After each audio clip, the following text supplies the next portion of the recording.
Presented by Aishwarya Music Mathli।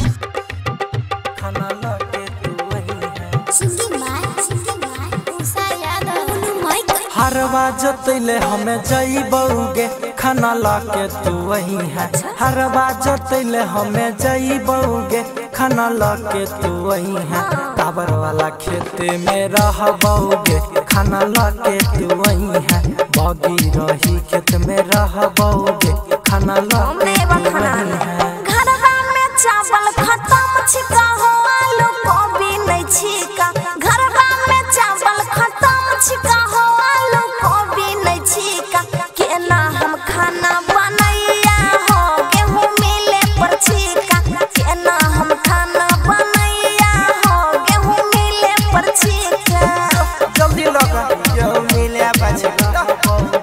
खाना लाके तू वही है। डीजे लाल बाबू केना हम खाना बनैया हो गेहूं मिले पर छिका। मिले पर छिका। गेहूं मिले पर छिका।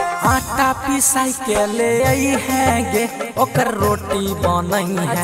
आटा पिसाई के ले आई है गे ओकर रोटी बनई है।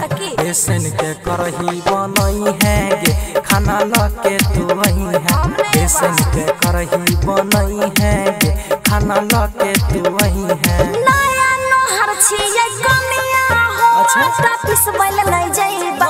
नया नोहर छियै कनिया हो आटा पिसबैल नहीं जइबा। चैत के बरसै छै रौदा हो खाना लेके नहीं अइबा। चैत के बरसै छै रौदा हो हमें खेत नहीं जइबा। बुझला बात हम नहीं जइबा खेत राजा।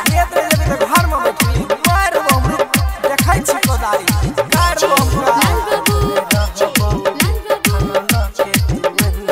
केना हम खाना बनैया हो नैया हो गेहूं मिले पर छिका।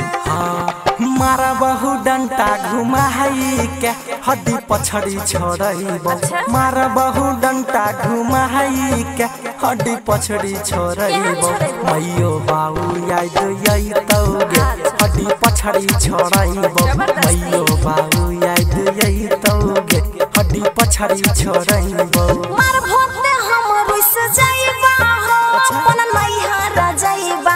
मार भोते हम रुस जाइबा हो अपन नैहर जाइबा।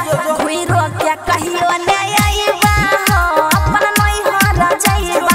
तोरा पर पंचायत बैठाइबा हो कभी अइबो नहीं करबा। समझ लीजिए बात।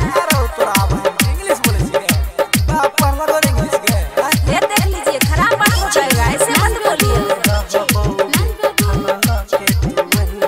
केना हम खाना बनैया हो नैया हो गेहूं मिले पर छिका।